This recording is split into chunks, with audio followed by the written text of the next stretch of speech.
ам умом. Что излучаете, то и получаете.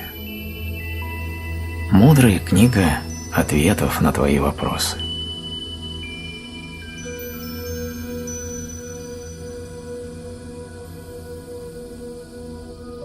Все, что появляется в твоей жизни, является отражением чего-то, что происходит внутри тебя. О чем вы думаете, то и чувствуете. Что чувствуете, то и излучаете. Что излучаете, то и получаете. Если не хватает осознанности не цепляться за негативные чувства, очень действенна одна мантра. Есть только этот момент. В этом моменте есть только свет.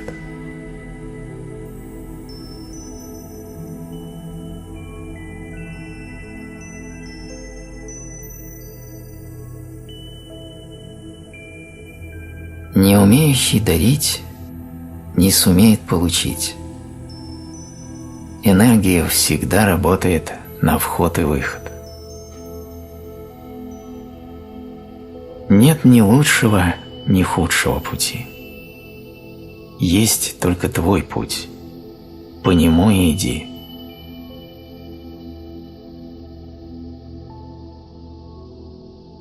Если вы научились не обижаться, это значит, вы научились смотреть в сердце другого.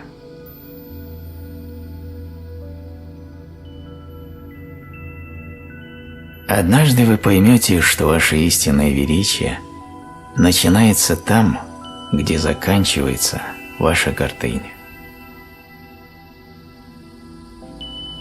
Из всех искусств, которым стоит научиться, одно из величайших – умение слушать.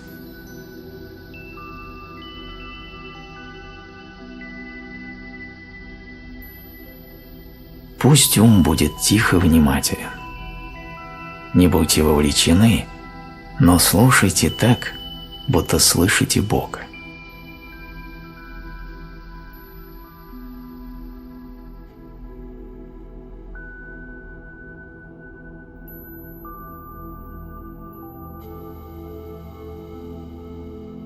Болезнь – отражение телом искажения сознания. Уйдет тогда, когда искажение будет исправлено.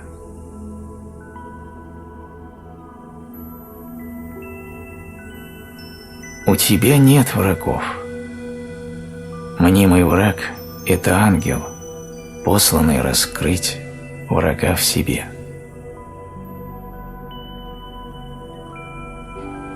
Суета порождает глупость. Не суетись. Дай происходящему раскрыть для тебя мудрость.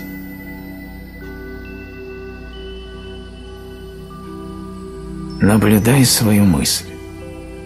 О чем думаешь, обретает форму. Избегай крайностей, если хочешь сохранить равновесие. Вы живы настолько, насколько гибкие. Посмотрите на молодой стебель. Он нежный, мягкий и гибкий. С возрастом он становится жестким, негнущимся и сухим. Жизнь уходит из него. Но можно сохранять непрерывную живость, если сохранять гибкость.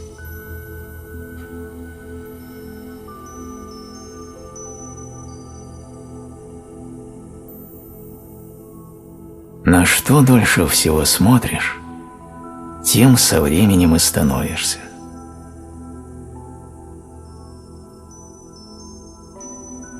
Если бы люди смотрели не глазами, а сердцем, в любом зле увидели бы они желание любви.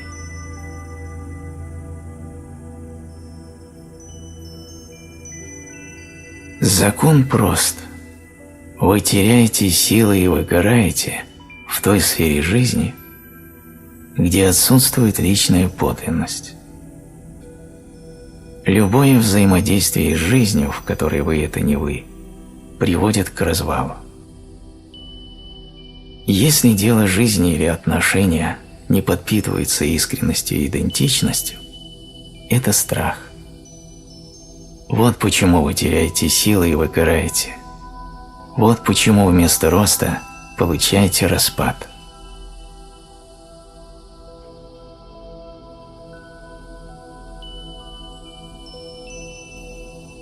Любое состояние мысли.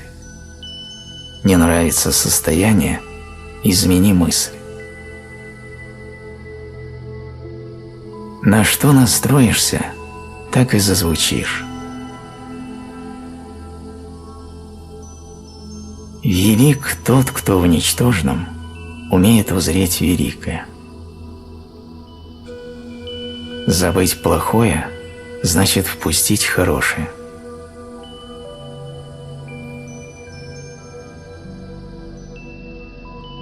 Никогда не поздно сделать шаг в другую сторону.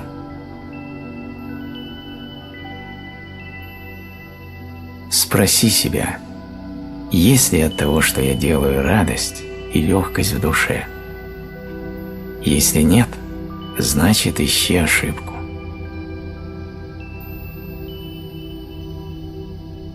Стены твоего ума – это границы твоего мира. Поиск себя – это поиск образа. Ты уже есть. Так что ты ищешь?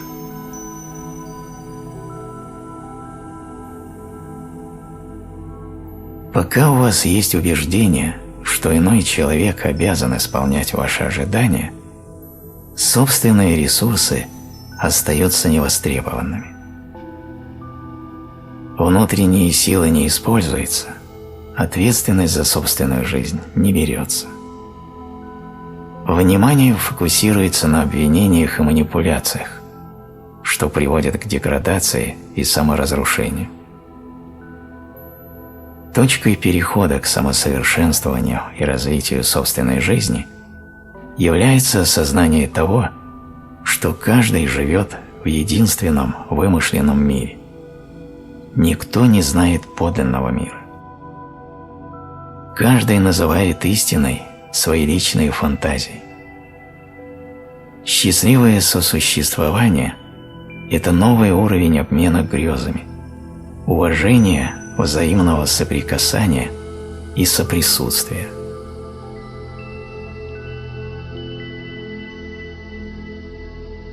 То, чего ты боишься и от чего убегаешь, обязательно настигнет тебя.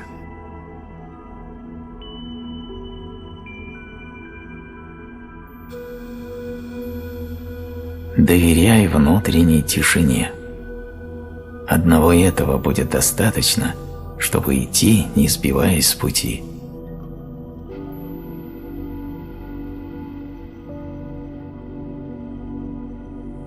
Твой день сегодня делает эта мысль.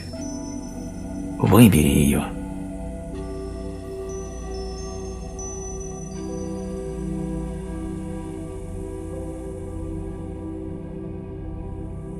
Если не можешь простить кого-то, ищи, где не простил себя.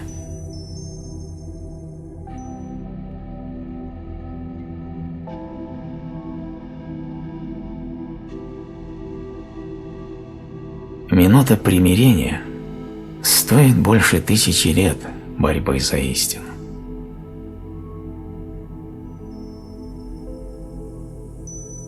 Взывая к силе, будь готов шагнуть в нее.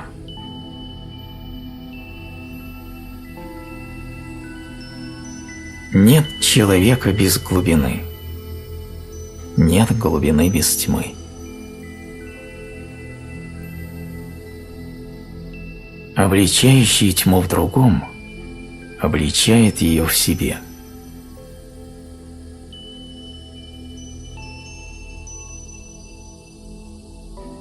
Сделать счастливым другого можно лишь будучи счастливым самому. Поднять к вершинам другого можно лишь пройдя путь к вершине самому. Наполнение счастьем другого – это умение наполняться счастьем одному. Отсутствие осознанности в отношениях – это когда человек не слышит дыхания другого, его чувств, его мелодии, его тишины. Осознанность в отношениях – это умение наполнить тишину другого, но не собой, а созвучием того, в чью тишину позволено было войти.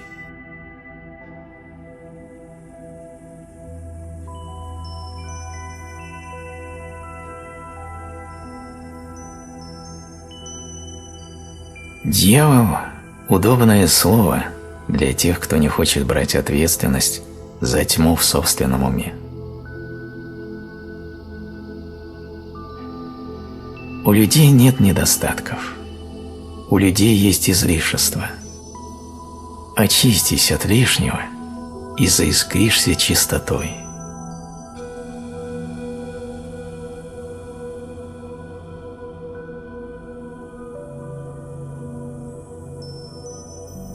Истина всегда тиха, но эхо ее бесконечно.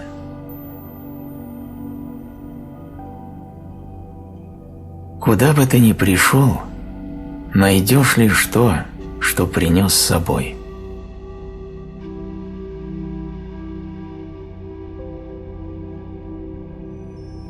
Желая ветра перемен, не сетуй на сломанные ветви.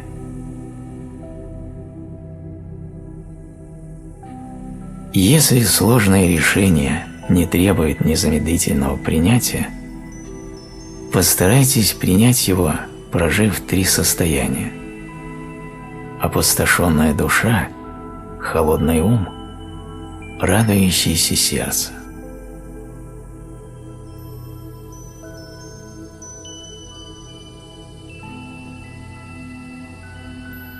Твой ум – это то, что создает твой рай и твой ад. Он создает счастье, создает страдания. Как только ты осознаешь силу собственного ума, твоя жизнь начнет меняться. Будь ответственным за то, чем наполняешь ум. Именно этим наполнится твоя жизнь.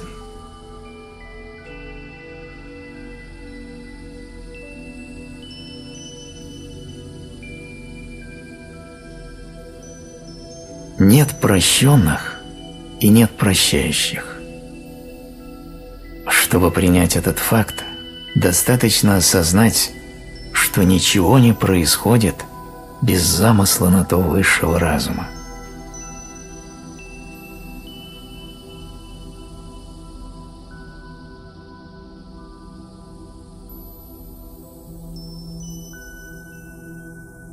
Мир приходит в души людей, когда они осознают, что внешнее – это проявление внутреннего. Найдя любовь внутри себя, обнаружишь ее повсюду.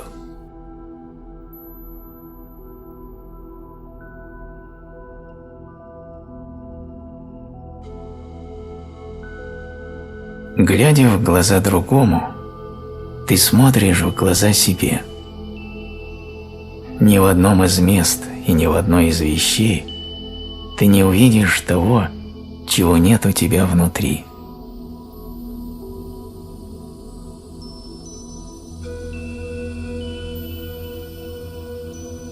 Что предназначено тебе, никуда не денется, пока не выполнит роли своей.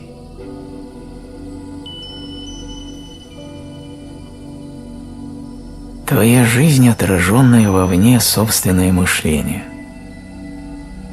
Как сорняк, хоть и вырванный, продолжает расти, если корень его не уничтожен, так и страдания будут рождаться вновь и вновь, если не изменить мышление.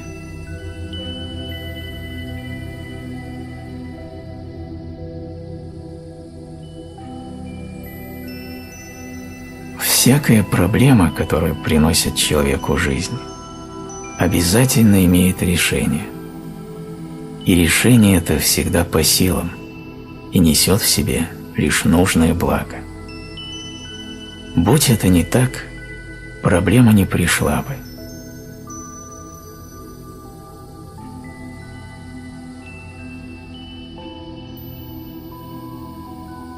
Вас никто не может обидеть без вашего на то согласия. Ведь причина обиды мысли, а они только в вашей власти.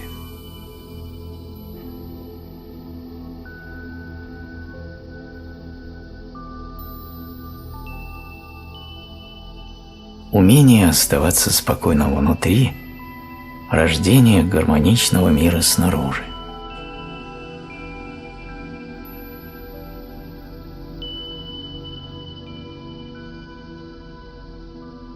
Притязание и ожидание в отношении другого – способ скрыть непроработанные страхи в себе.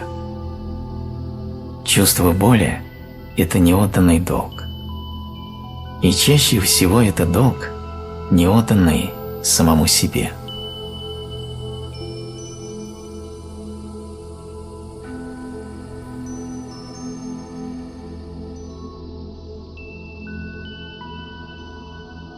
Счастье не может быть вне вас. Оно, как и любое чувство, живет только внутри. Если в этот момент вы несчастны, значит, дверь внутрь нужно открыть.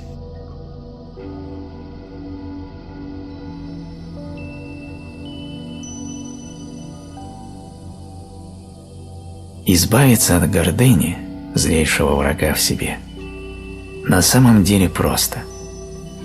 На каждого, кем бы он ни был, смотрите всем сердцем, открытым умом. Пусть ум поставит другого выше себя самого, найдя у любого, чему поучиться.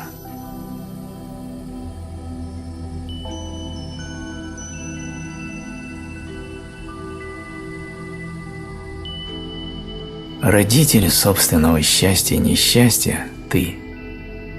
Внешнее вторично, внутреннее первично. Отправляйся внутрь себя.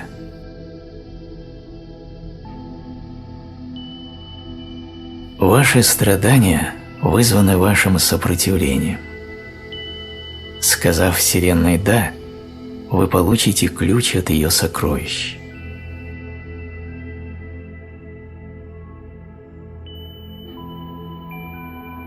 Мир любит тебя, иначе ты бы не появился.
Не суди по сказанному.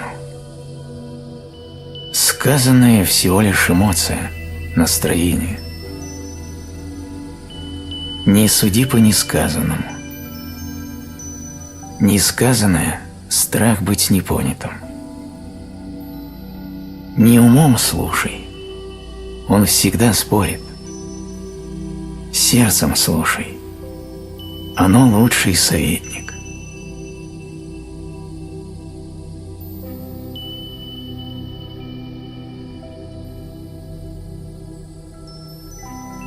В мире нет ничего разрушительнее, чем ум человека, омраченный напыщенностью.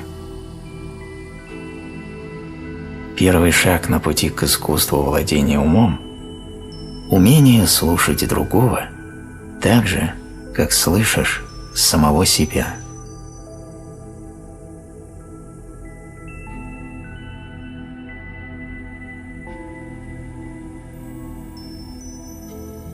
Нежной любовью прикасайтесь ко всему, с чем имеете дело, или не прикасайтесь вовсе.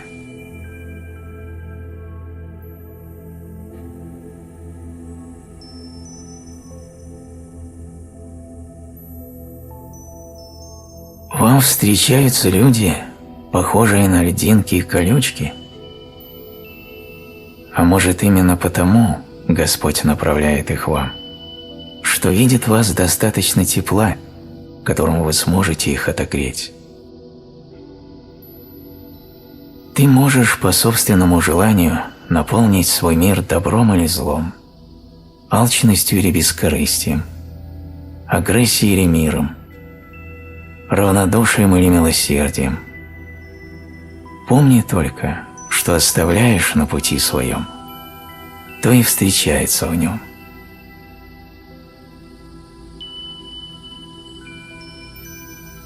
Многие в начале отношений думают, что если есть супруг или супруга, то впереди жизнь полное счастья.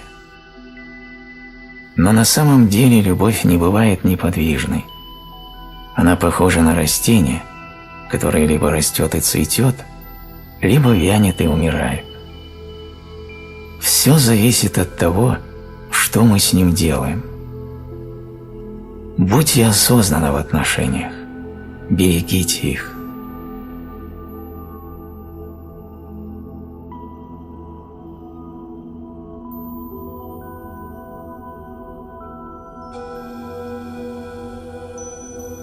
Все, что вызывает страх и осуждение, надобно лечить, но не в другом, в себе. Если тебе плохо, не спрашивай себя, когда это закончится. Спроси себя, почему я делаю это со своей жизнью.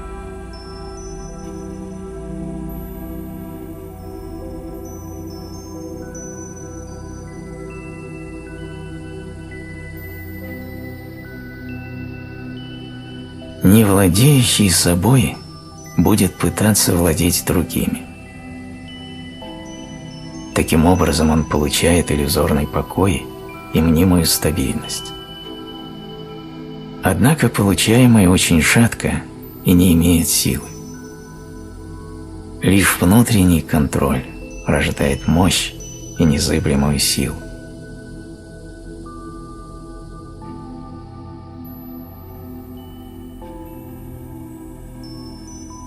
Чтобы увидеть, чем наполнен твой ум, посмотри на окружающее тебя.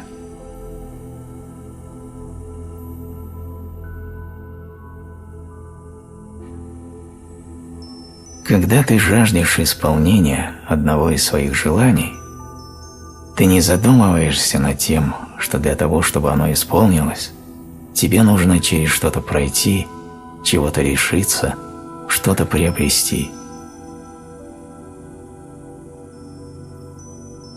Как только желание сформировалось и укрепилось в сознании, все вокруг начинает перестраиваться для того, чтобы оно смогло исполниться. Уходят люди из твоей жизни, что мешают его исполнению. Появляются новые, которые помогут. Приходят те, что должны научить тебя увидеть дорогу к желанному.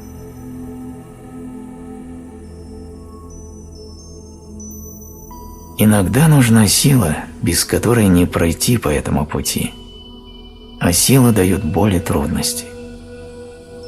Ты привык к тому, что было ранее, и не видишь, к чему ведут болезненные изменения вокруг.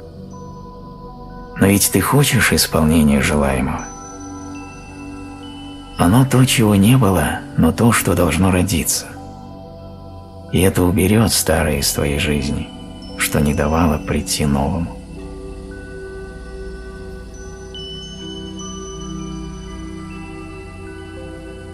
Желая ты сам, только ты включаешь механизмы, что начинает менять жизнь для нового рождения в ней. Будь осторожен с желаниями, слова вечности. Что несут они в себе?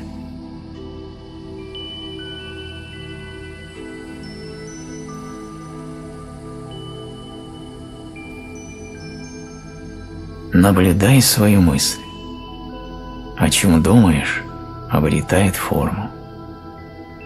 И над чем размышляешь, в то и воплощаешься. Наблюдение за мыслью ведет к осознанному творению.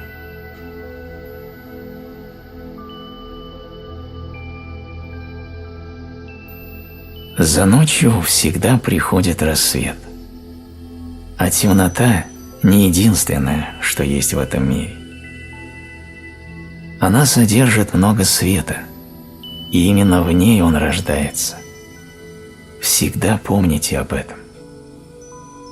Успокойтесь, и в этом мраке увидите, отыщите свой дар. Тьма приходит тогда, когда нам необходимо измениться и выйти к свету из нее, новыми, более мудрыми, осознавшими непонятое ранее.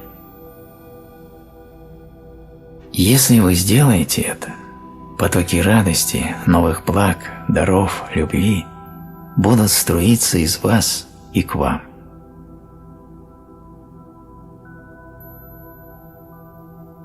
Следуя своим путем, не хватайте никого за руки, пытаясь тянуть за собой, но и не отталкивайте тех, кому с вами по пути.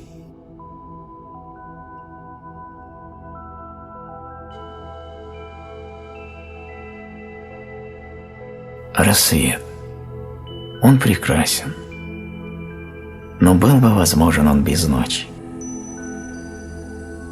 Так, когда тьма покрывает тебя, помни, она для того, чтобы пришел твой рассвет.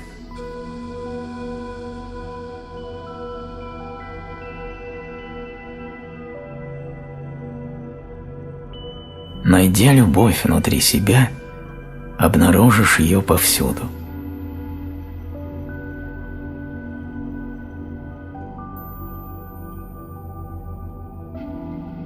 Идите по своему пути с легкостью, так, словно это самое желанное путешествие. Верьте, именно так оно и есть.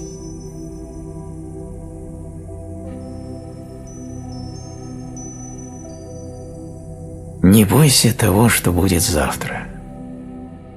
Полюби свое сегодня. Полюби его любым, нежеланным, плохим. И тогда оно ответит тебе любовью, подобно тому, как отвечает любовью тот, кого уже никто не хочет видеть и принимать, и вдруг находится кто-то, кто принимает его тотально.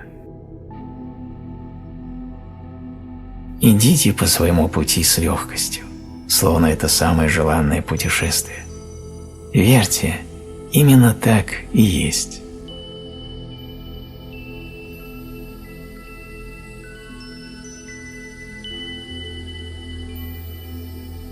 Посмотрите на того, кто появился рядом с вами, внимательно. Он – это одно из ваших «я». Каждый человек в твоей жизни – учитель, и каждый встречает учителя по состоянию своего сознания.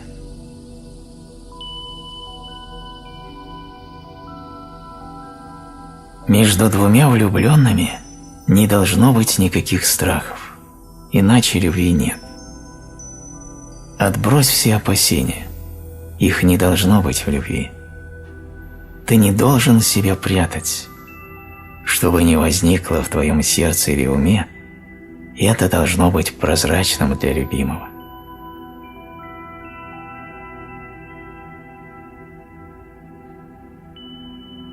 Причина внутри, снаружи последствия.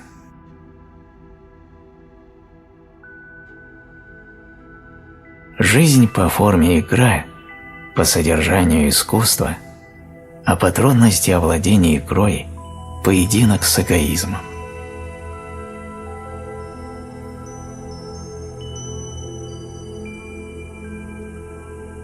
Никогда не отчаивайся. Что бы ни случилось, как бы тяжело ни было, помни, нужно сделать шаг и еще раз шаг. Если понадобится, то еще раз шаг. Эти шаги выведут тебя туда, куда желало идти сердце. Главное, не останавливайся, делай шаги. Даже когда не видишь, куда идти, все равно иди. Только ты выбираешь, где остановиться. Поэтому двигайся, пока не окажешься там, где захочешь остаться.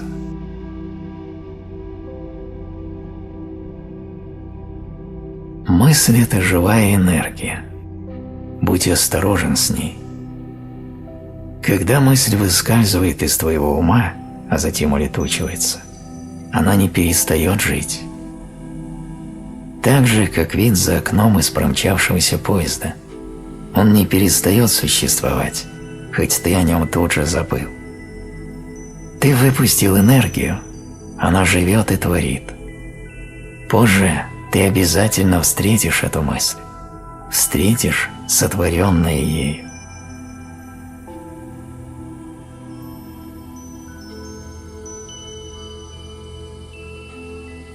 Любовь не в том, чтобы нас возлюбили, но в том, чтобы мы возлюбили. Вперед себя ее послали, делами воспевали. Кто любовь не познает, тот в серости застрянет. Кто вперед себя любовь пошлет, от всех врат ключи найдет.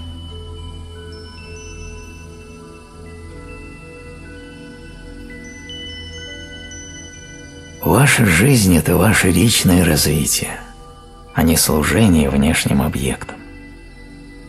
Жизнь дана каждому именно для своего пути. Служа кому-то или чему-то, вы отдаете свою энергию. Когда вы развиваете себя, идете по своему пути, вы увеличиваете свою энергию и проживаете предназначенное вам. Чем выше качество вашей пищи, тем больше вы проявляете любви и уважения к собственному телу, храму души. Соответственно, это улучшает качество вашей жизни. Следите за качеством пищи.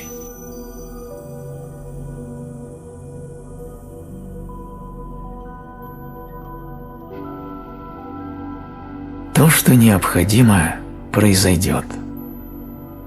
За разрушением старого приходит рождение нового. Отсечение привычного не смерть, оно завершение, ведущее к трансформации.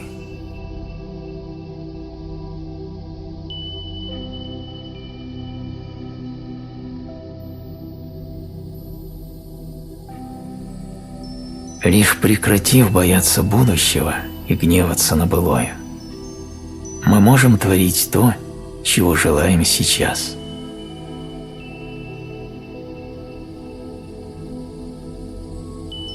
Рождение проходит через боль. За ночью приходит день.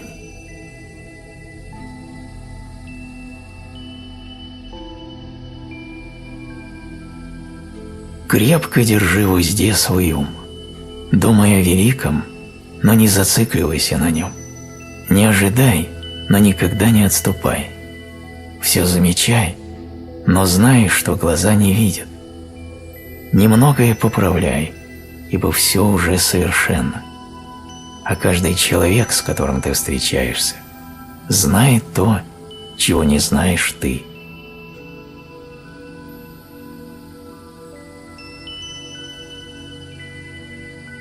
Любовь к себе приходит через усталость, от того, что пытаешься понравиться кому-то. Когда начинаешь трепетно относиться к еще живым осколкам души, собираешь их и стараешься беречь, согревать. Никто к этому, кроме тебя самого, не имеет отношения. Если не получается любить себя, значит, недостаточно устал.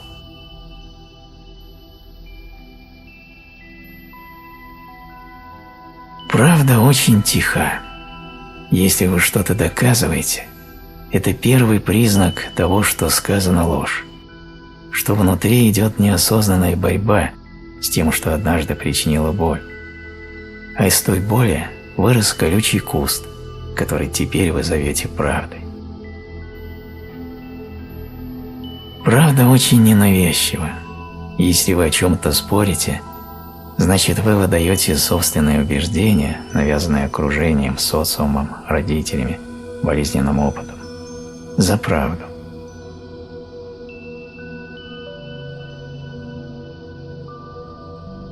Когда мы навязываем кому-то свои мнения и взгляды, это не является правдой. Правда – это не наши убеждения, не наши концепции и принципы, не наше мышление и образ жизни. Все это на самом деле наш способ скрыть правду от самих себя. Правда – нечто гораздо более сокровенное, интимное, тихое, глубокое. Когда мы говорим правду, это подобно шепоту. Я имею в виду не тембр голоса, я говорю о состоянии души. Мы говорим правду из состояния тихой искренности, убирая все преграды внутри, которые заставляют защищаться и доказывать свою правоту.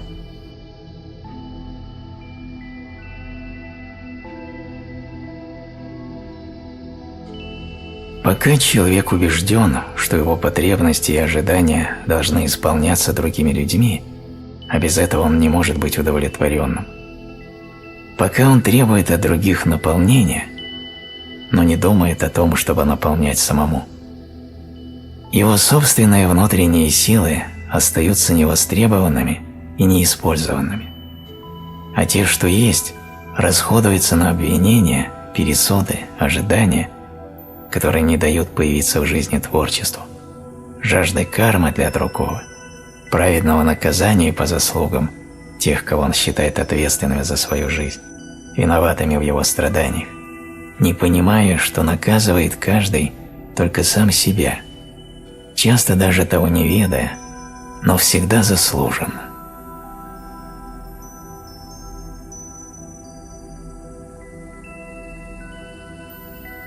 Не критикуйте других, займитесь собой. У вас всегда есть над чем в себе поработать. Если же вам не до себя, но есть дело до другого, спросите себя, чем этот другой так манит вас? Что в нем такого, что цепляет ваше внимание? Какое послание он вам принес от Вселенной? Не спорьте. В споре все равно никому ничего не докажете, лишь унизите себя. Но всегда спокойно, тонко, грамотно и разумно умейте рассказать свое мнение. Это черта сильных, уважающих себя, адекватных людей.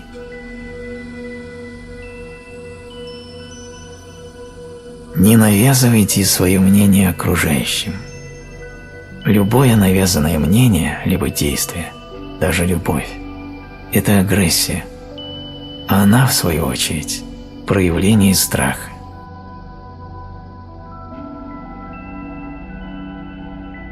Не оценивайте поведение другого человека.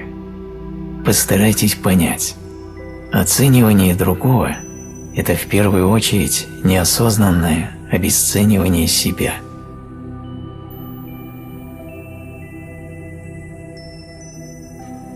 Не требуйте и не ожидайте от других схожести с вами. Есть разные миры людей, отличающиеся разными уровнями опыта, сознания, самосознания. Эти видовые различия между людьми такие же, как и между разными видами цветов – орхидея, кактус и другие. Но даже среди людей одного и того же вида есть индивидуальные различия. Поэтому не стоит удивляться разности мыслей, поступков, мотивов и ценностей. Помните, все в этом мире важно и нужно. Все есть творение и высший замысел.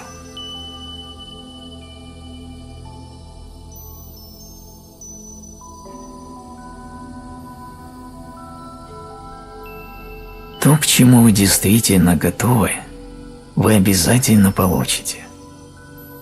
Другими словами, вы не всегда получаете то, что хотите, но обязательно получите то, к чему подготовлены.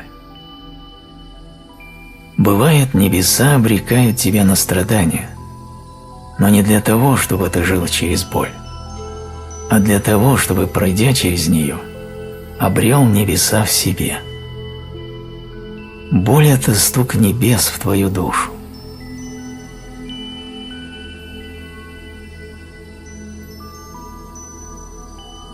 Нет предела развитию. Мастер всегда ученик. Думать, что ты достиг мастерства в чем-либо, значит деградировать.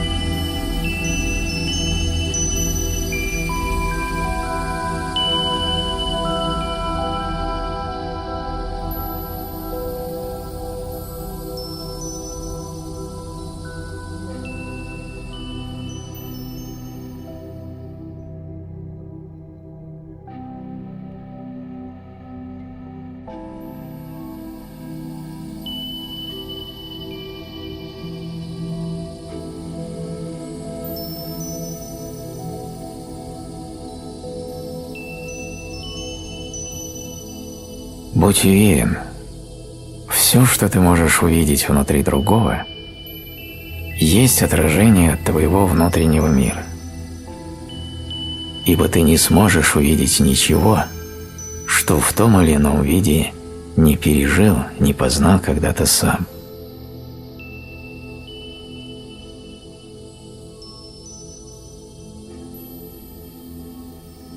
Не надо копаться в жизнях других людей. У каждого свои уроки. Если у вас так не получается, как у них, значит, на то есть серьезные причины. Разбирайтесь со своей жизнью.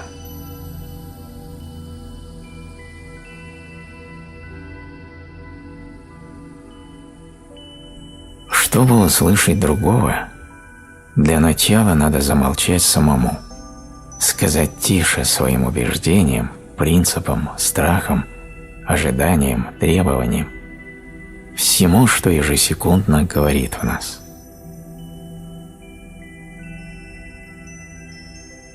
Искусство познания многого в умении уделять внимание малому.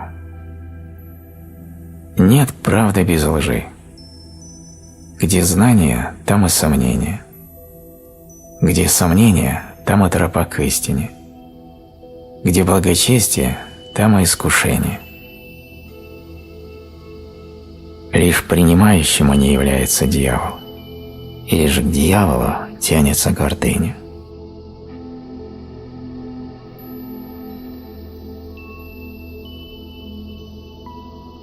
Всегда есть место, в котором тепло в любую погоду. Это может быть дом, может быть человек, может быть уголок внутри тебя. Отправляйся туда, когда устал, когда нужно просто расслабиться и набраться сил, тепла. А набравшись сил, отогревшись, сумей согреть того, кто придет к тебе за теплом.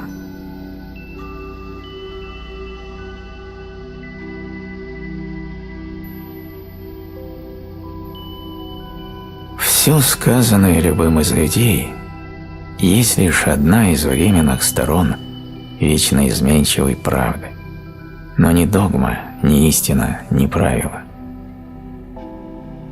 Почему временно и изменчивой?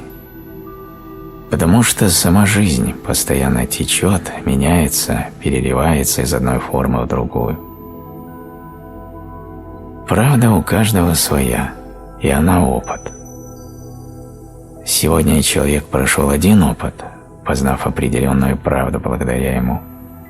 Завтра другой опыт, другая правда. Сколько опытов, столько правд. А потому, повторюсь, все из сказанного любым из людей не догма, а лишь инструмент для прохождения определенного опыта.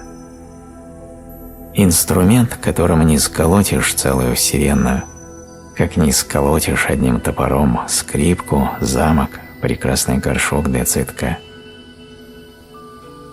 Не зацикливайтесь ни на чьих словах, даже на своих.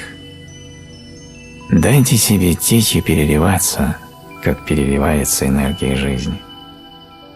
Дайте себе быть жизнью.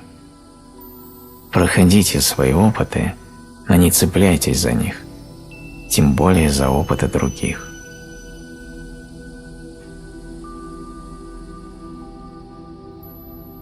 Пока не примешь себя, ты ищешь кого-то другого.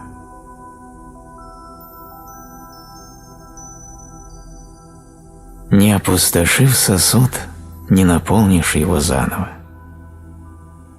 Подобно переполненной чаше, в которую не влить ни капли, переполнен ты внутри себя гневом, болью, раздражением, неудовлетворением. Умиротворение и счастье не вместится в чашу эту до тех пор, пока не опустошится она.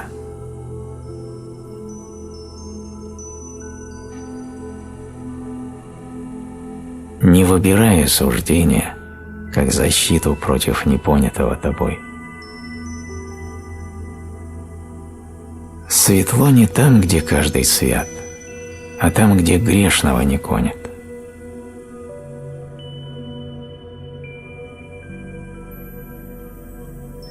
Когда ваш разум не омрачен обидами и завистью, это и есть защита от разрушающего тело и душу яда.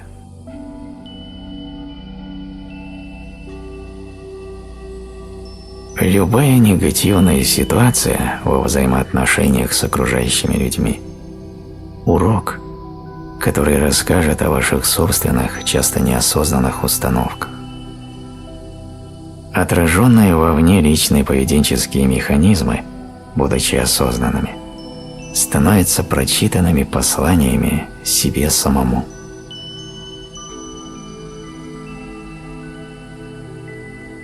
Принятие служит противоядием от всех страхов. Страх возникает, когда вы противитесь естественному ходу жизни, ее законам. Когда вы принимаете жизнь, страх исчезает. Остаетесь вы и интерес, что направляет вас в самое сердце жизни.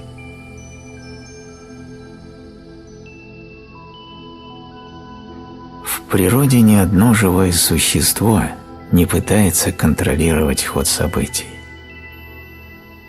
Цветы расцветают в срок, деревья плодоносят несмотря ни на что, птицы начинают петь каждое утро. Во Вселенной все устроено гармонично.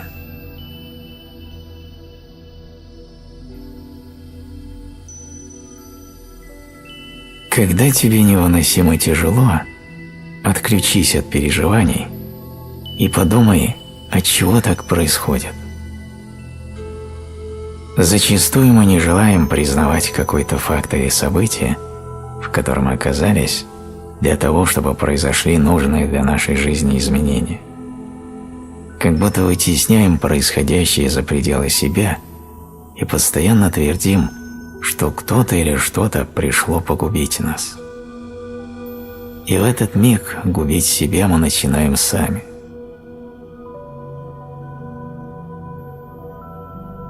В тот момент, когда мы принимаем решение осознать, что происходящее пришло не случайно, и каким бы тяжелым оно ни было, оно для нашего роста, в тот момент, когда мы принимаем решение двигаться дальше и менять свою жизнь к лучшему, пройдя через испытания, не пытаясь винить весь мир вокруг, и приходит понятие собственной силы и мощи.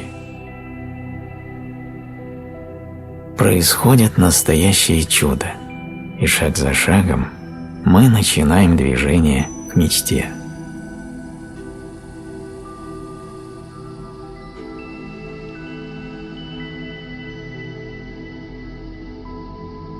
Нет темных или светлых чувств. Есть неумение ими пользоваться. Не умеющий светлое превратит в темное. Познавший из тьмы сотворит свет. Только познав собственную тьму, можно правдиво рассуждать о внутреннем свете.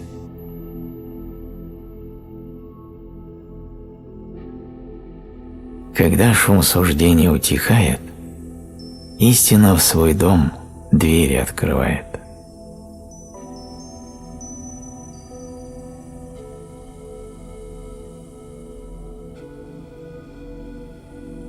Ты не можешь хотеть тянуться вверх, но ты там обязательно окажешься.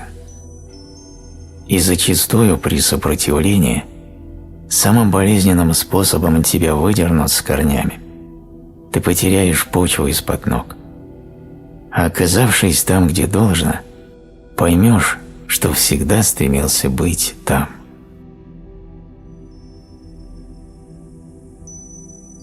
Истина заключается в том, что страх остаться одному – иллюзия. Люди приходят и покидают нас, но если мы будем подлинными, заботливыми и добрыми, мы никогда не останемся одни. Потери могут быть трудными, но вы способны продолжать идти вперед, несмотря на них. Всегда найдутся те, кто идет в ту же сторону.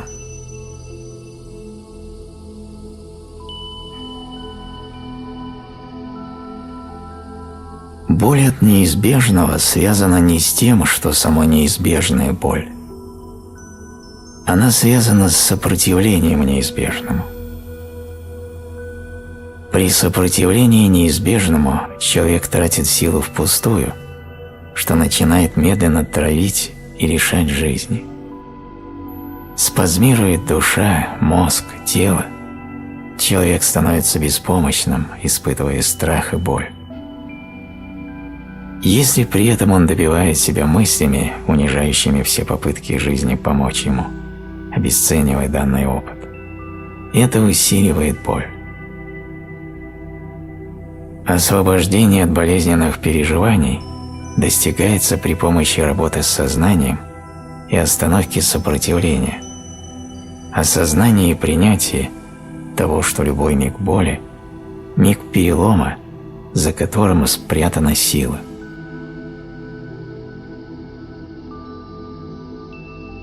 Так же, как один шаг не проложит тропу на вершину горы, так и первый шаг моментально не изменит реальность. Чтобы действительно изменить свою реальность, мы должны сделать много шагов.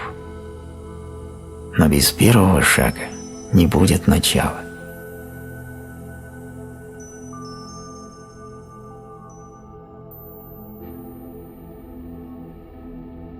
Высота вибраций вашей души напрямую зависит от степени прощения всех обид в вашем сердце.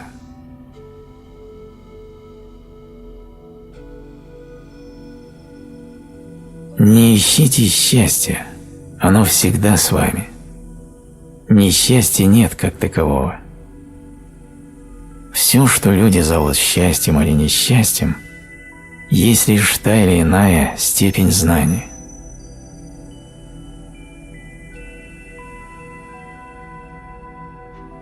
Вы имеете право быть собой. Если вы позволите себе быть собой, необходимость подстраиваться отпадет. Будучи собой, вы становитесь непобедимым. А вас никто не имеет права судить. Если вы не даете это право никому, вас никто не сможет обидеть.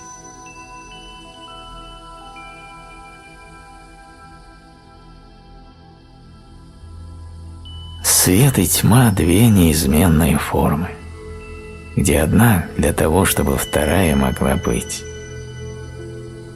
Если ты оказался во тьме, помни, где-то рядом есть свет, поверни голову.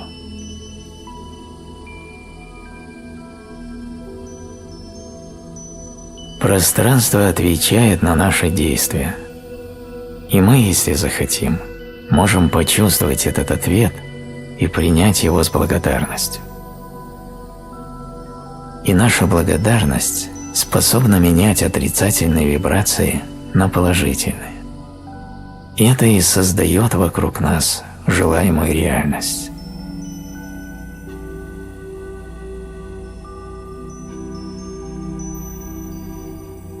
Никто не рубит щепки, они уже нарублены.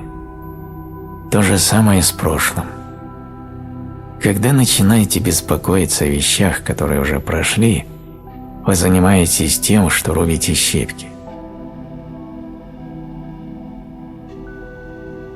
Ни одно знание не поможет тебе приобрести то, чего нет у тебя внутри. Ты способен лишь обнаружить дары, что уже есть, и все. Можешь начать прямо сейчас, и это не требует изменений. Не изменения, а внутреннее обнаружение откроет путь.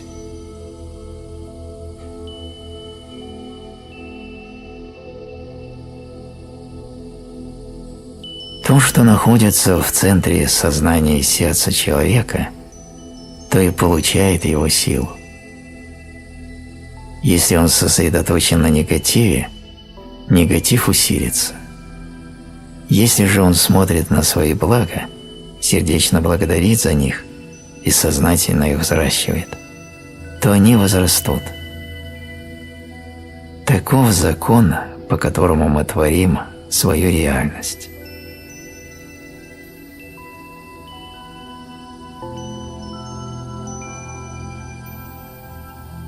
Нет никакого потом. Всегда повторяется прямо сейчас. Сейчас могу. Сейчас живу. Сейчас люблю. Если душа влюбится, разум найдет путь к мечте.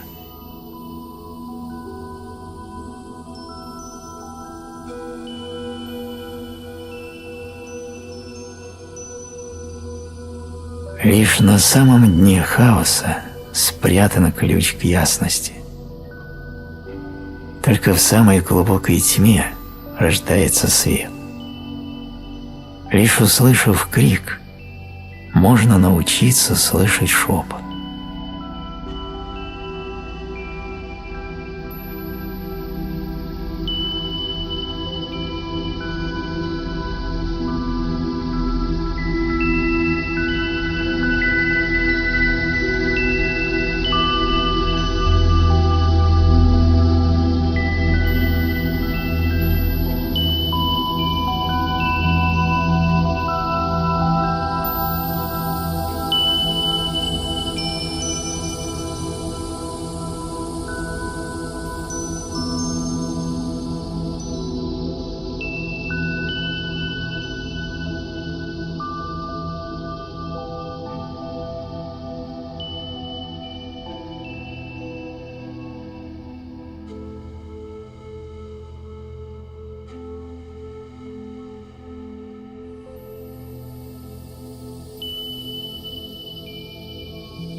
Если ты живешь в бумажном доме, не кидай в его стены острые ножи.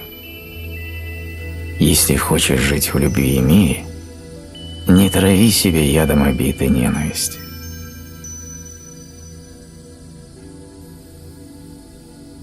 Сегодня нужен дождь, а завтра солнце. Хорошо это или плохо? Происходит то, что должно произойти. Не ищите общественного признания. В его поисках становитесь товаром. Но знайте и цените свою уникальность. Она самая ценная вещь, что есть в вашем распоряжении.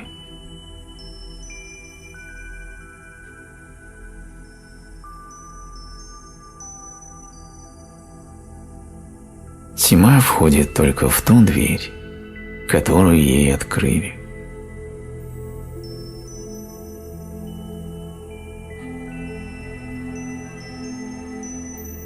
Чтобы открытое сердце не поранилось, держи ум в холоде. Слово может дать жизнь и дать гибель. Мудрый найдет в нем свободу, глупый попадет в рабство.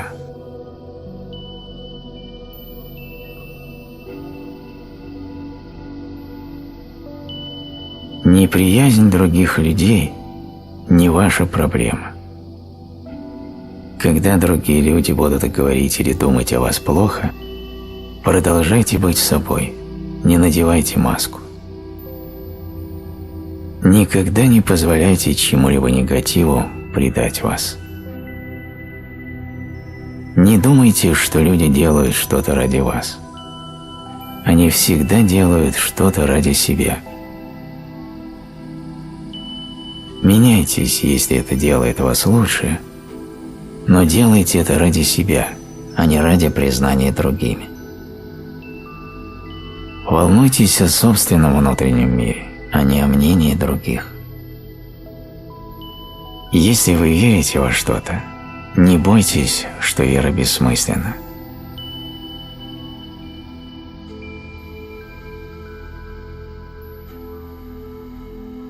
Раны вашей души – следы ее силы. Вы живы, пусть рана и болит. Вы продолжаете идти по своему пути. Не позволяйте ранам держать вас в заложниках боли. Лечите рану и идите дальше. Начните рассматривать боль как признак силы. Страдания растят самые сильные души. Вы выжили, и теперь у вас есть возможность сделать душу еще сильнее.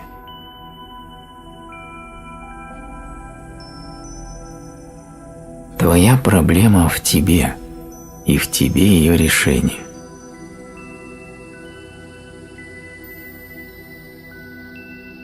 Загляните в свой внутренний мир, не омраченный догмами и концепциями. Загляните в тишину собственного сердца и найдите там лучи, которые Всевышний поместил в каждого, и из которых родится питающий душу свет.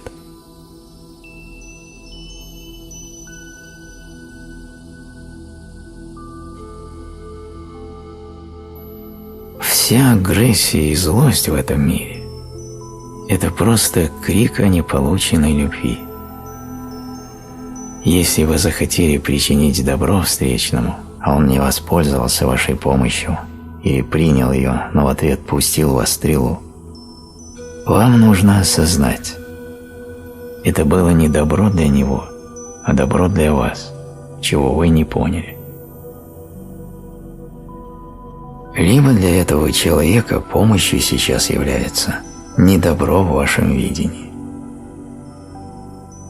В любом случае оставьте решение этого вопроса на усмотрение жизни. Вы же можете отвечать только за побуждение и осознанность своих действий.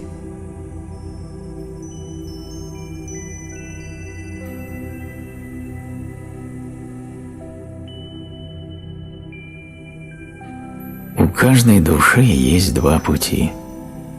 Первый – путь любви, второй – путь ненависти.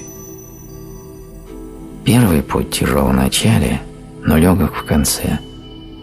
Второй путь легок в начале и тяжел в конце.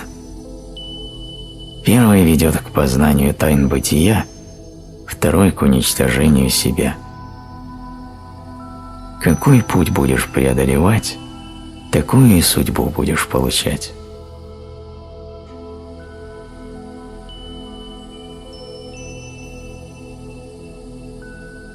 Я скажу вам, почему вы большую часть своей жизни несчастны.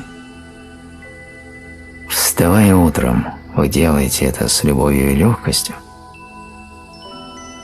Засыпая, вы думаете о прошедшем дне с любовью. Выпивая очередную чашку чая, делая вдох и выдох, вы делаете это с любовью. Общаясь с людьми, вы мысленно посылаете им любовь. Ваша доминирующая энергия в течение дня о любви. Вы любите то, чем занимаетесь. Глядя вокруг себя, гуляя, ухаживая за своим телом, заботясь о близких, сколько любви вы можете почерпнуть? Ложась ночью спать, многие из вас благодарят прожитый день за энергию и опыт.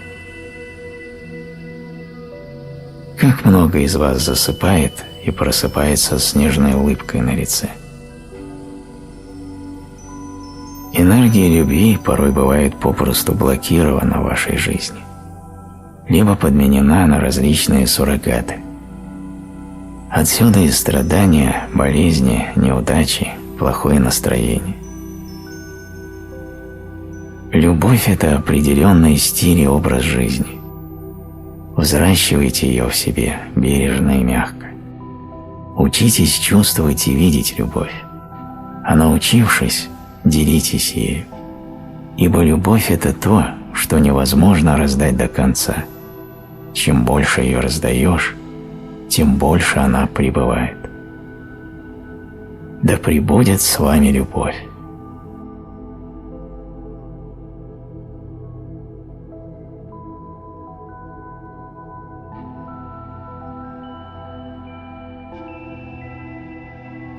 Твой мир начинается с тебя. Любая негативная ситуация во взаимоотношениях с окружающими людьми – урок, который расскажет о твоих собственных, часто неосознанных установках. Отраженные вовне личные поведенческие механизмы, будучи осознанными, становятся прочитанными посланиями себе самому. Твои взаимоотношения с окружающим миром являются отражением собственных убеждений. Посмотри на это отражение. Оно абсолютно точно расскажет тебе о тебе самом.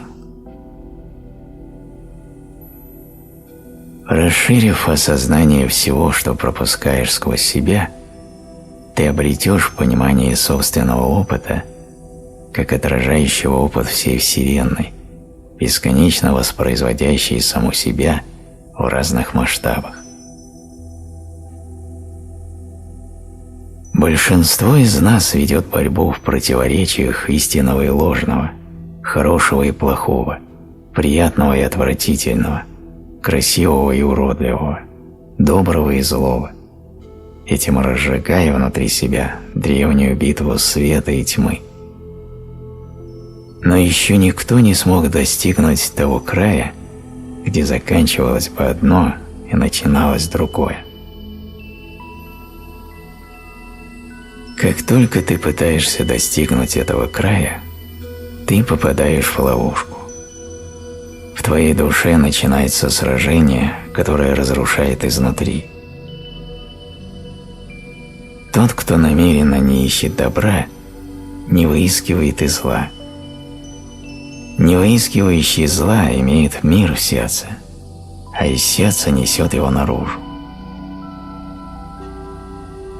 Когда ты не рассуждаешь о добре и о зле, ты держишь ум в гармонии. Мудрость не в том, чтобы, участвуя в битве, выиграть сражение, а в том, чтобы избежать войны внутри себя.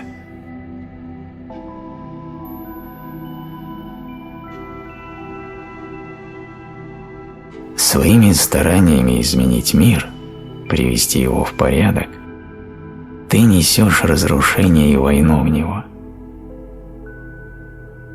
Твои личные представления о хорошем и плохом, правильном и неправильном, добром и злом, справедливым и несправедливым, правдивым и ложным не являются единственно верными, а ты не последняя инстанция.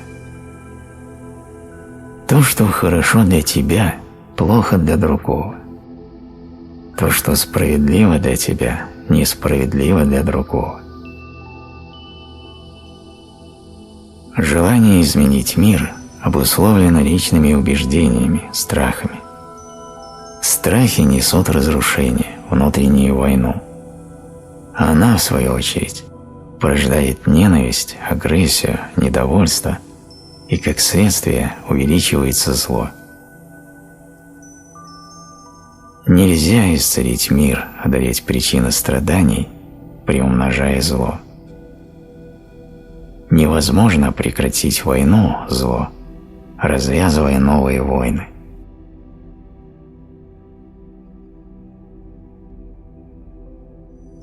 Желание изменить мир – это недовольство миром. Очевидно, что недовольным людям не под силу сделать мир гармоничным.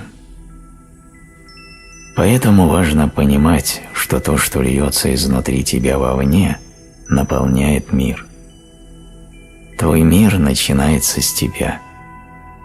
Изменения, произошедшие в тебе, вызывают те же изменения в твоем мире. Исцеляя себя, исцеляешь мир. Любовь, принятие и благодарность наполнят тебя жизненной энергией, а твой мир – гармонией.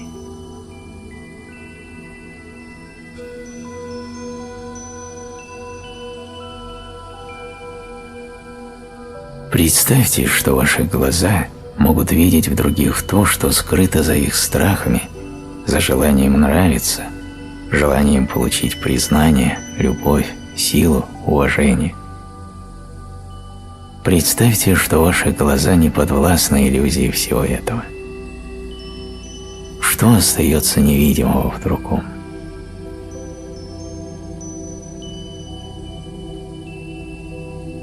Существует множество исходов для каждого конкретного события, а потому множество вариантов судеб для каждого человека. Почему?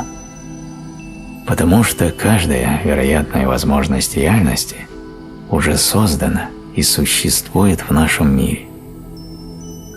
Каждая спит в информационных полях и ждет подходящего момента, чтобы быть притянутой нашим вниманием к нам.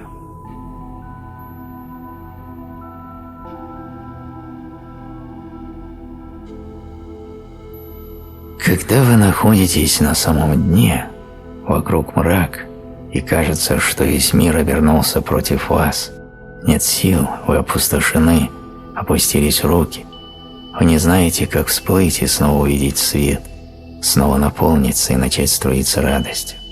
Знайте, мрак пришел дать вам дар, которому нет цены, ибо если вы доверитесь ему, успокоитесь и услышите, что шепчут его глубины, о чем они хотят поведать вам, вы всплывете, и все вокруг засияет. Наши самые большие проблемы – наши учителя, которые дают нам бесценные уроки. Те же, в свою очередь, обтачивают нас, делая совершеннее, словно скульптор обтачивает великой красоты творения.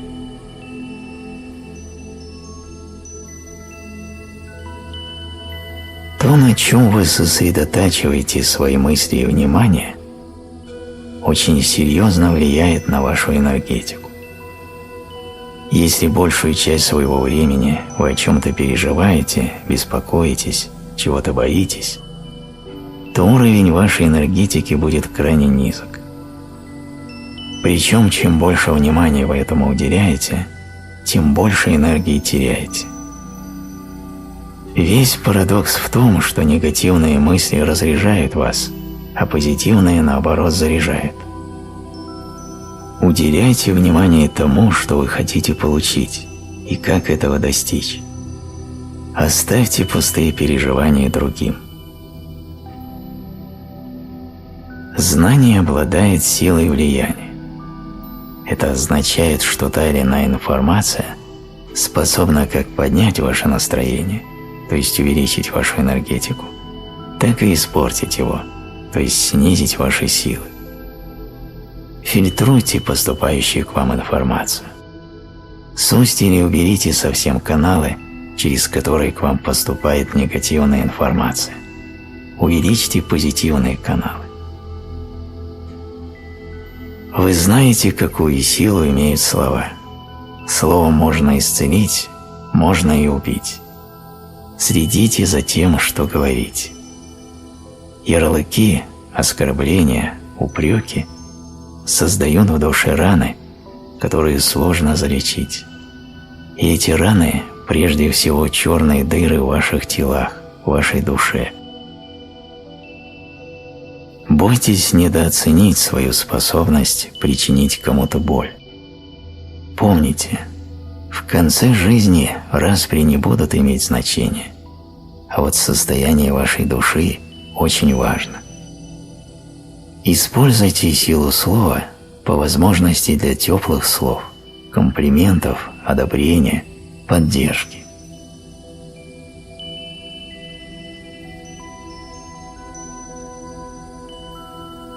Понаблюдайте, что человек находит привлекательным, и вы увидите всю его жизненную философию.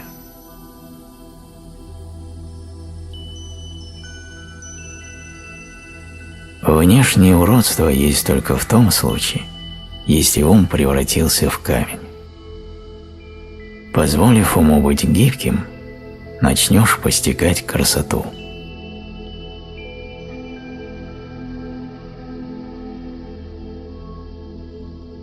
Никогда не судите ни себя, ни другого.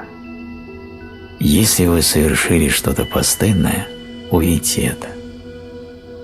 Осознайте это, как осознаете болезнь. Осознайте, но не дайте ей поглотить себя. Придет осознание, наступит исцеление.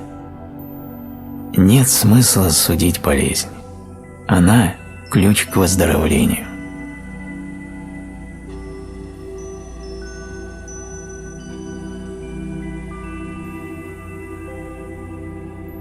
В отношениях должно быть что-то большее, чем потребность друг в друге. Простота и принятие – истинная сущность любви. Практикуйте безусловную любовь. Она – лучшее лекарство от всех недугов.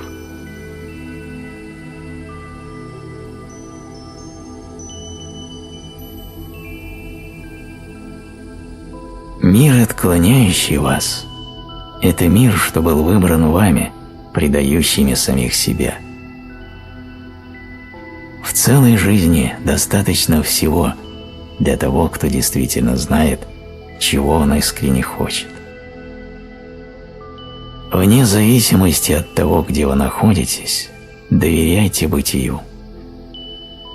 Сумевший довериться всегда будет там, где уже желает быть.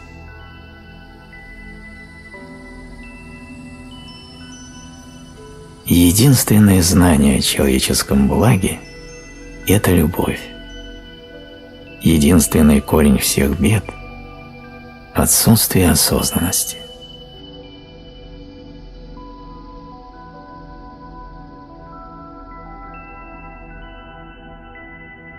Если вы любите кого-то, нужно дать ему свободу.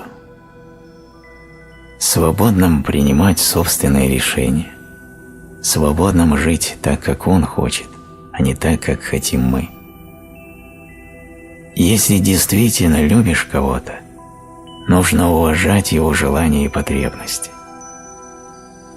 Не всегда легко отпустить на свободу того, кого любишь. Но другого пути нет. Чем больше свободы мы даем другому, тем ближе он к нам.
Научитесь благодарить. И не просто говорить слова, а чувствовать их из глубины своего сердца. Благодарить за все, даже за самые незначительные вещи. И главное – благодарить за то, что кажется плохим, за такие нужные нам уроки. Благодарность – это истинное волшебство. Просто знайте, что через плохое приходит в 3 раза больше хорошего.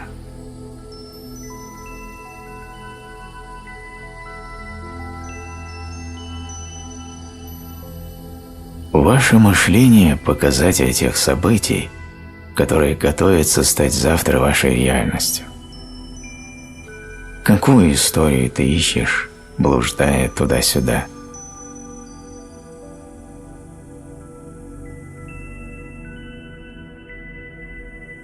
Когда ты входишь в контакт, войди в него искренне, будь настоящим. Отбрось все социальные лица, которые ты научился носить. Отбрось все маски. Будь настоящим, будь искренним. Прежде всего, не двигайся с мужчиной или женщиной, которых ты не любишь. Не будь вместе просто из прихоти. Не будь рядом только из похоти. Не будь с этим человеком из привычки, страха или недолюбленности. Почувствуй, возникло ли в тебе желание принимать этого человека, быть с ним, когда все блага рая у твоих ног, и ты не чувствуешь потребности восполнить что-либо через этого человека. Почувствуй, желаешь ли ты быть другом этому человеку, даже если он станет недругом. Достаточно ли ты зрел, чтобы войти в истинные отношения? Ты должен осознавать, что в отношениях не может быть только солнце. Оно испепелит. В отношениях не может быть только страсти. Она выгорит. В отношениях не может быть только сладости. Начнет тошнить. Отношения не могут быть без границ «я». Отсутствие их убьет творчество. Отношения не могут быть только мне. Такое положение вещей утомит. Ты зрел, когда не страшишься бездны другого, ибо каждый из света и бездна, в которой тебя ждет тьма. Отношения продолжаются долгое время, когда ты научился принимать другого. Отношения длятся вечно, когда нет потребности принимать, когда оба не боятся больше обнажиться сердцами друг перед другом.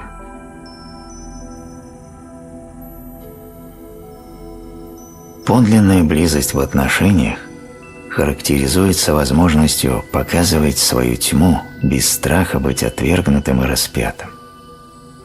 В подлинно близких отношениях нет страха быть непонятым, неуслышанным. Нет страха не соответствовать. В подлинно близких отношениях есть полное чувствование того, что любит не придуманный образ, а именно самого человека, со всей его тьмой, со всеми его демонами, скелетами, болью, внутренними звездами и безднами. Уходит привитое окружением желание приукрашать себя, а значит быть не собой. Приходит понимание и ценность своей уникальности, возможность быть увиденным для себя таким, каков ты есть.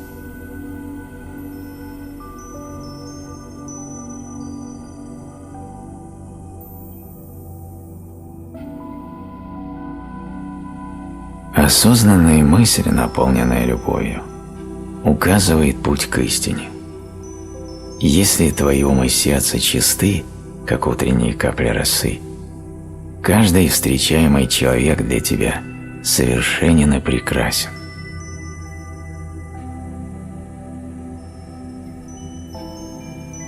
Как сорняк продолжает расти, если корень его крепок, так и боль рождается снова, если не искоренен эгоизм.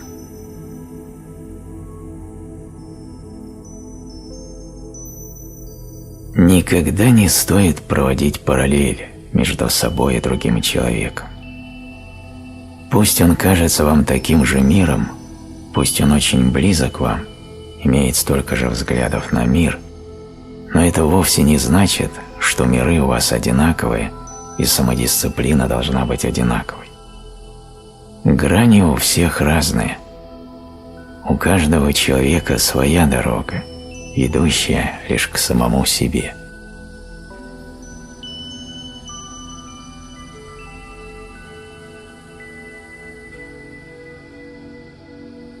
Научить другого невозможно. Можно лишь создать и предложить ему условия, в которых он, если пожелает, сможет обучить себя сам. Поэтому не стремитесь научить другого. Помогите ему увидеть дверь, открыв которую он не сможет вернуться к началу.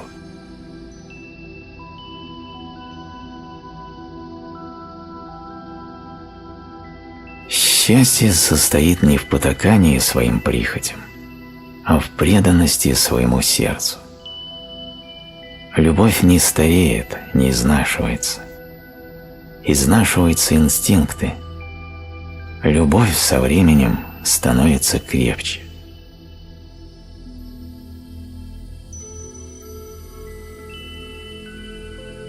Большинство людей реагирует, а не осознают.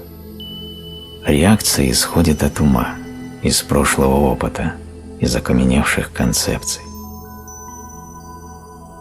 Концепции неадекватные в моменте здесь и сейчас. Каждый миг всегда нов и неповторим. Прошлый опыт не может дать единственно верного ответа. Каждый миг – ответ нов. Он не имеет никакого отношения к концепциям. Он идет от осознания, в котором ты никогда не повторяешься, в котором ты всегда чист, как белый лист.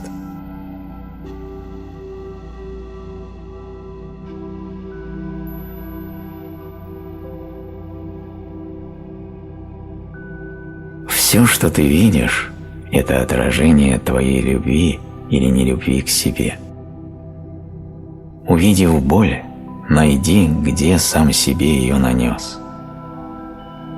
Ты свободен настолько, насколько признаешь свободу окружающих тебя людей и концепций, в том числе и свободу каждого делать ошибки. Избавившись от всего, что отравляет нашу жизнь, мы освобождаем пространство для того, что принесет нам радость.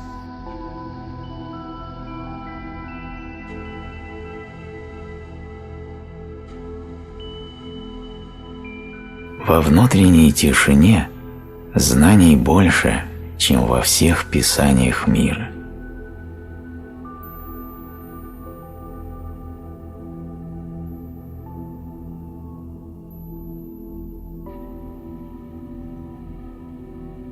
Десять знаков скрытых не прочел ты, не узнав, что горе принесло. Ты не смог простить кого-то, ты не знал, как щедрым быть, не увидел хворей тела, продолжал его травить, не нашел себя в работе, не любил, забыв все страхи, не увидел в нищем Бога, а в росе стихи любви, не подал руки калеке, пожалел поклона роду, не услышал в детском смехе нот вселенной красоту. Ты не знал, что все ошибки — лишь ступеньки в высоту.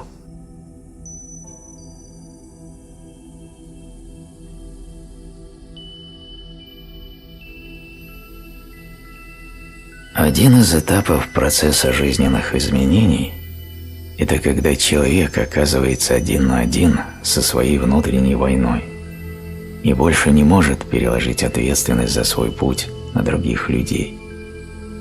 Когда он понимает, что в его страданиях никто не виноват, что вся его жизнь, будь она хорошей или плохой, это только те шаги, которые он делал, только тот путь, который он выбирал. И если этот путь привел его к неудачам и черной неудовлетворенности, значит, шел он не по пути искренней любви, а по пути паразитизма.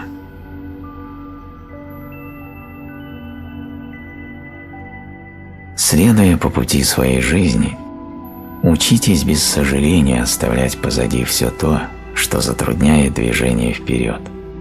Страхи и сомнения, обиды и разочарования, гордыню и боль. Путь будет пройден, если душа легка и свободна. Никто не может подарить вам свободу, равно как и отнять ее. Освобождайте себя сами, не носите тяжеленных оков.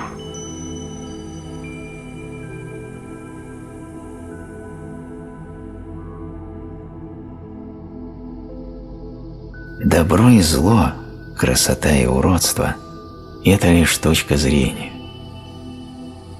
Точка, что лишена многогранности. В действительности же грани этих определений очень расплывчаты. Один увидит красоту, другой найдет уродство. Определение всегда шаблон. Красота – только внутренние свойства. Нет зла и нет добра. Баланс и дисбаланс – вот в чем природа.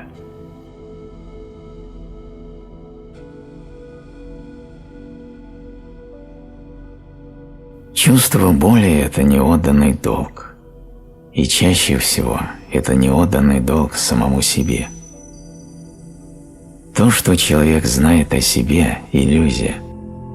Любое из представлений его – лишь отражение луны на глади воды.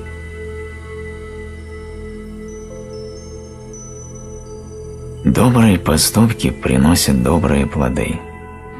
Плохие поступки приносят плохие плоды. Зло приносит болезненность.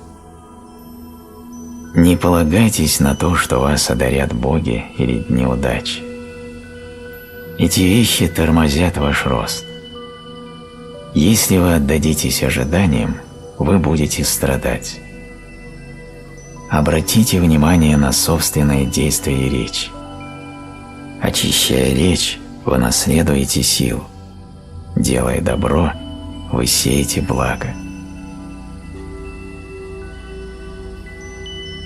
Если стебель полевой травы наполняет вас жизнью, а счастье другого согревает сердце, радуйтесь, ваша душа жива.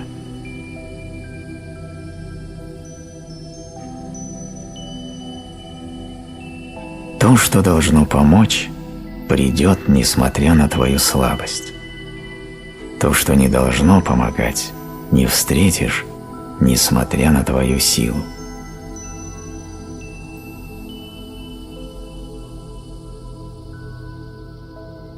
Все приходит вовремя для того, кто готов узнать.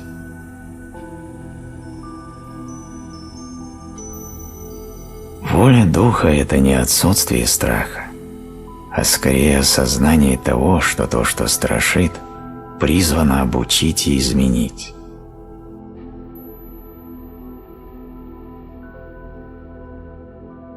Сосуд изначально пуст. Если в сосуд поместить цветы, он будет наполнен цветами. Если в сосуд поместить камни, он будет наполнен камнями. Поместите ужей – ужами. Ваша жизнь, ваше тело, ваш ум – сосуд. В вашей власти его наполнение. И только в вашей власти его очищение.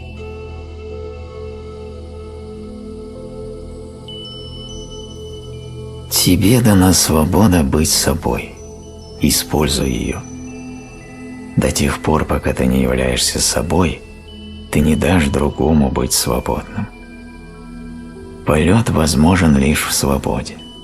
В клетке рождается уныние.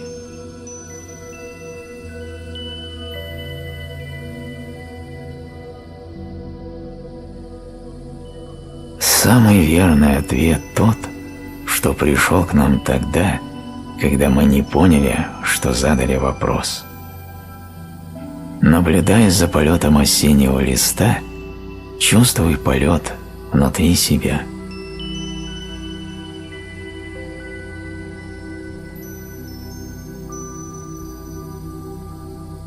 Принятие жизни или какого-то аспекта жизни – это не склонение перед данным.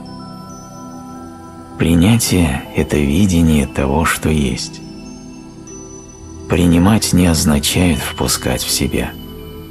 Принимать – это не воевать, а учиться взаимодействовать с тем, что есть.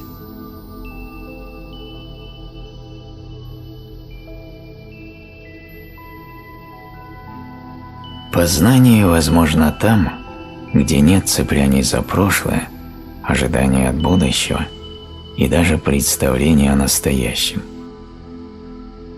Наши обидчики – ключи от дверей, за которыми скрыто то, что мы не желаем о себе знать. И эти ключи будут с нами до тех пор, пока двери, ведущие к собственной свободе, не окажутся открыты.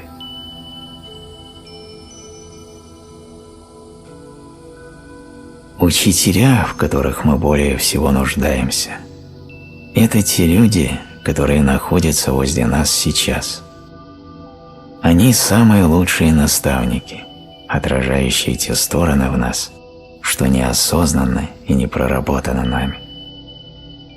Раздражение, боль, страдания, причиненные ими, дается нам по причине того, что душа желает расти, и ей необходим этот урок. Примите его.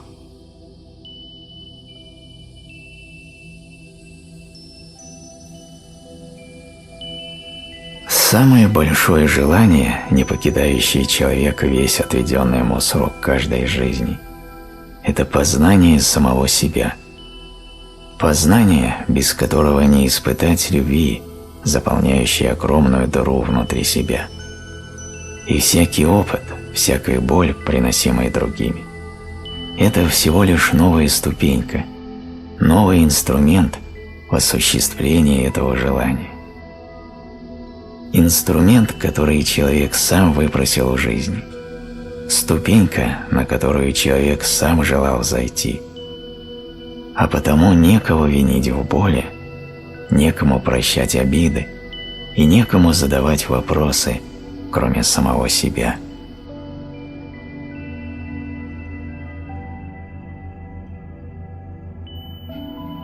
Доверие в отношениях возможно лишь тогда, когда раны, нанесенные ранее болезненными отношениями, излечены. Парадокс в том, что излечиться можно в том случае, когда перестаешь оберегать свою мозоль и начинаешь трепетно и бережно лечить мозоль другого.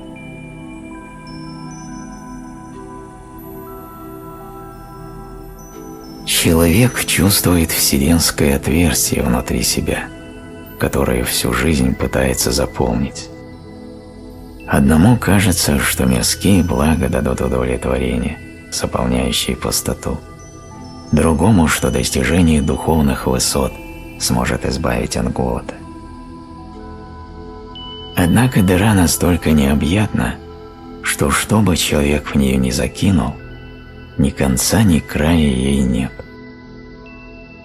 Мается человек голодом, не осознавая, что отверстие размером во Вселенную можно наполнить лишь тем, что безмерно и безгранично, а это только любовь.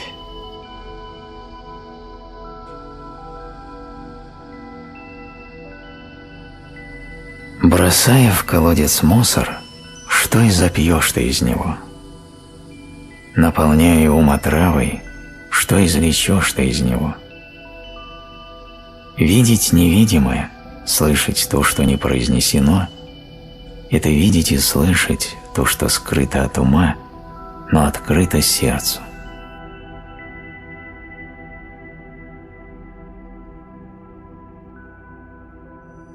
Бывает тепло, бывает холодно, бывает светло, бывает темно.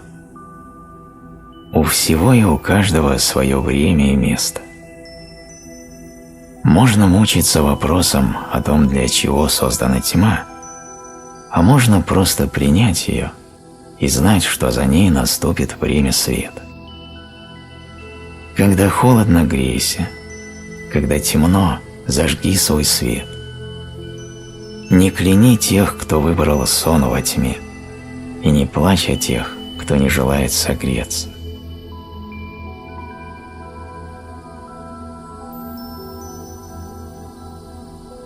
Все твои страхи пришли показать тебе то место в тебе, где любовь не возвращена. Повернись к своему страху, выслушай его, пойми, на что он указывает. Поблагодари его. Взрасти любовь, где еще не возвращена. И страх уйдет, выполнив свою миссию. Любовь – это нескончаемое тепло внутри тебя. Влюбленность – это игра в разжигании костра, что потухнет.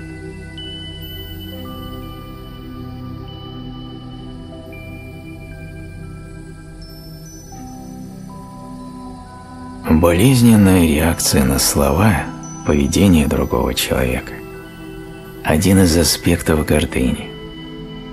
Корень боли в присутствующих ожиданиях, представлениях о том, как другой должен вести себя по отношению к нему. Самодостаточный, тотально принимающий себя человек не нуждается в игре «дай мне, чтобы я почувствовал себя хорошо». Его хорошо не зависит от того, что о нем думают другие, и как другие ведут себя по отношению к нему. Ему либо по пути с другими, либо нет. Гордыня, корень которой ущемленное самолюбие, недолюбленность, ненаполненность, вызывает боль.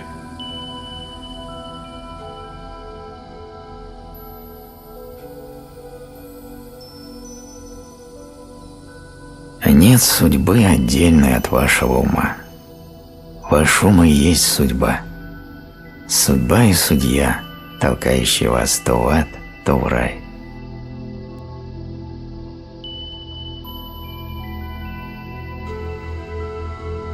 Если ваши решения за вас принимают ваши эмоции, вы явно потеряли себя. Где вы?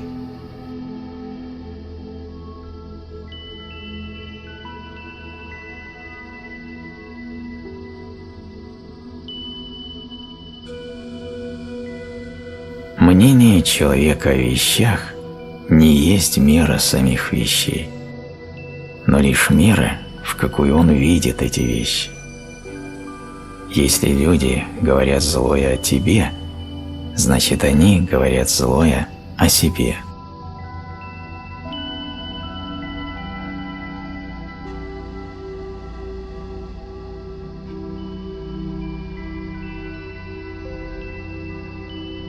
В тот момент, когда ты посмотришь своей боли в глаза, когда возьмешь ее за руку и позовешь выпить вместе чаю, когда ты расскажешь ей, как прекрасен рассвет и как неповторим закат, когда ты примешь свою боль полностью, когда больше не станешь гнать ее, когда улыбнешься ей и поблагодаришь ее, в этот самый момент ты перестанешь страдать и наполнишься блаженством.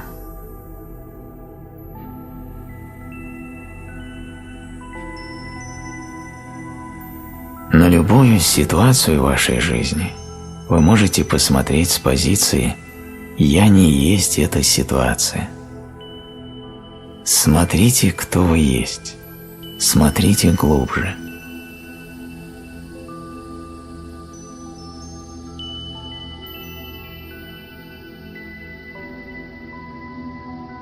Твое мнение о человеке сложено из того, чем наполнен ты сам.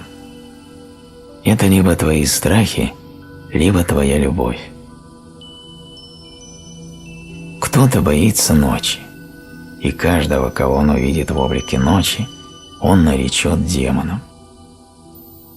Кто-то боится жары, и каждого, от кого он чувствует жар, он наречет испепеляющим. Кто-то боится искренности, и того, кто искренен в проявлении своем, он нарекает слабым. Но правда в том, что страх – это отсутствие любви, это непонятость, болезнь.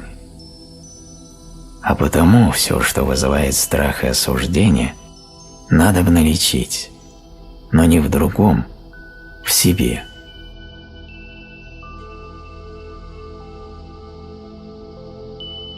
Чем меньше слов, тем больше смысла.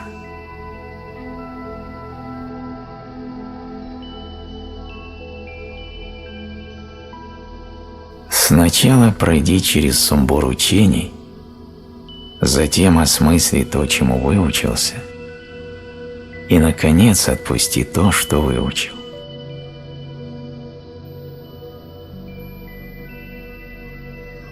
Знание у тебя уже есть, просто ты пока этого не чувствуешь, потому что твой ум создает слишком много шума.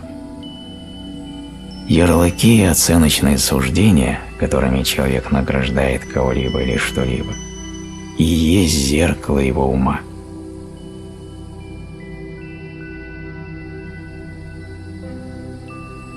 Это и есть мудрость, минута тишины и благодарности перед тем, что тебя ждет.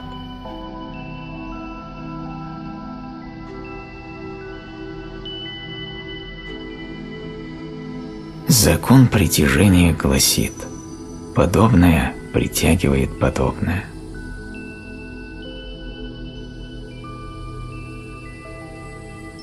Таящаяся в тебе сила самая могущественная в мире, и эта неизмеримая сила притяжения излучается твоим умом. Люди, окружающие тебя, ситуации, весь твой ближний мир – это то, чем наполнен твой ум. Абсолютное его отражение, уровень твоих мыслей. Чистота ума, его здоровая пища неизменно сотворят чистое и здоровое отражение. Грязный ум, питание скверной, породят мир боли и невежества.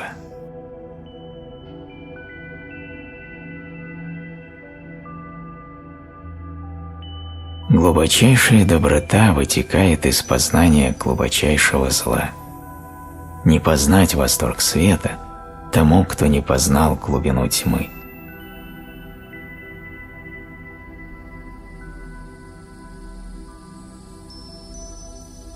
Иногда собственные сомнения настолько громки, что не слышишь голоса счастья.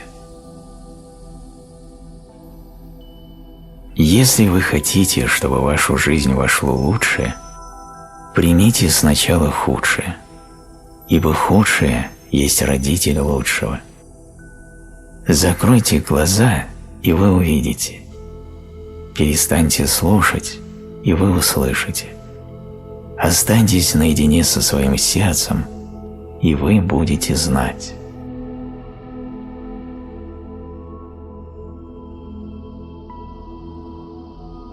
Подобно тому, как дождь омывает землю, так и слезы, вызванные болью, омывают твою душу. Не протився дождю, дай ему очистить тебя. Настроив ум, настраиваешь судьбу.